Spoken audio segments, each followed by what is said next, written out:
শীত থাকতে থাকতেই কিন্তু গ্রিন কচুরিটা বানিয়ে নিও, কারণ এখন বাজারে প্রচুর মটরশুঁটি আর সেই মটরশুঁটি দিয়ে মটরশুঁটির কচুরি বানিয়ে নিলাম আমি এই শীতের শুরুতে। তারই রেসিপি আজকে তোমাদের সাথে আমি শেয়ার করব। তাহলে চলো দেরি না করে রেসিপিটা এবার দেখে নিই। আবার প্রথমে একটা ভাজা মশলা রেডি করব। তো তাওয়া চাপিয়ে দিয়েছি, 1 চামচ মৌরি, 1 চামচ জিরে, 2 চামচ মতো ধনেকে গরম করে নিয়ে তাওয়াতে এটাকে উঠিয়ে রাখবো। ওই তাওয়াতেই গোলমরিচ, মেথি, জয়িত্রী, তেজপাতা, লবঙ্গ, একটা ছোট্ট দারচিনির টুকরো, হিং আর কয়েকটা শুকনো লঙ্কা, যেগুলোকে ছোটো ছোটো করে আমি কেটে নিয়েছি। আর সবার শেষে একটুখানি কাসুরি মেথি অ্যাড করব।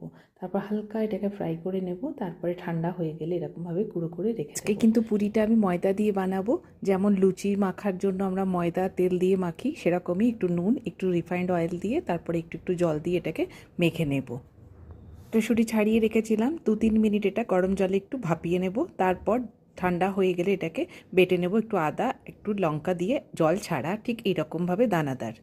জল ছাড়া বাড়ছি তো সেই জন্য কিন্তু এটা খুব বেশি মিহি হয় না। এখন একটা প্যান বসিয়ে দিলাম, অল্প একটু তেল দিয়েছি, জিরে ফোড়ন দিয়েছি, বেশ কিছুটা হিং দিয়েছি, তারপরে ওই বেটে রাখা মটরশুঁটি, আদা আর লঙ্কার যে পেস্ট সেটা দিয়ে দেবো।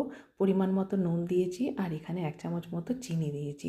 চিনিটা দিলে কিন্তু স্বাদটা একটু অন্যরকম লাগে, খেতে খুব ভালো লাগে, তাই চিনিটা কিন্তু একটু দিও। আর এইটুকু চিনি খেলে কিছু যায় আসে না। মোটামুটি 4 থেকে 5 মিনিট মতো এই মশলাটাকে ভাজবো। তারপরে যে ভাজা মশলাটা আমি বানিয়েছিলাম সেটা এখানে আমি 2 চামচ মতো অ্যাড করেছি। আর বাকি মশলাটা রেখে দিলাম, ওটা কিন্তু অন্য রান্নাতে লেগে যাবে। কচুরির লেচিটা কিন্তু একটু ছোটোই হয়। তো দেখো এরকম বাটির আকারে শেপ দিয়ে দিয়েছি। তারপর এখানে স্টাফিংটা করব।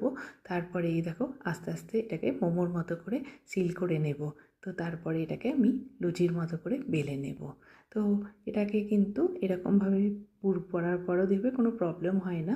তো পুরটা খুব বেশি দিও না, আবার একদম কমও দিও না, যেরকম আমি দিলাম ঠিক সেরকম মতো করে দিলে দেখবে একটুও বেরোয় না, আর খুবই ভালোভাবে এটাকে বেলতে পারবে, কোনো অসুবিধা হয় না। এভাবে সব কচুরিগুলোকে আমি বানিয়ে নিলাম। আর তার সাথে আমি রেখেছিলাম ছোলার ডাল। ছোলার ডাল দিয়ে দুর্দান্ত লাগে এর কম্বিনেশনটা। তো আশা করি রেসিপিটা তোমাদেরও ভালো লাগবে। আর এত সুন্দর নরম হয় না, বাইরে থেকে যেমন ক্রিস্পি, ভেতরটা কিন্তু সেরকমই, কিন্তু একদম পুর ভরা থাকে আর দারুণ লাগে খেতে। তাহলে আবার দেখা হবে অন্য একটা ভিডিওতে।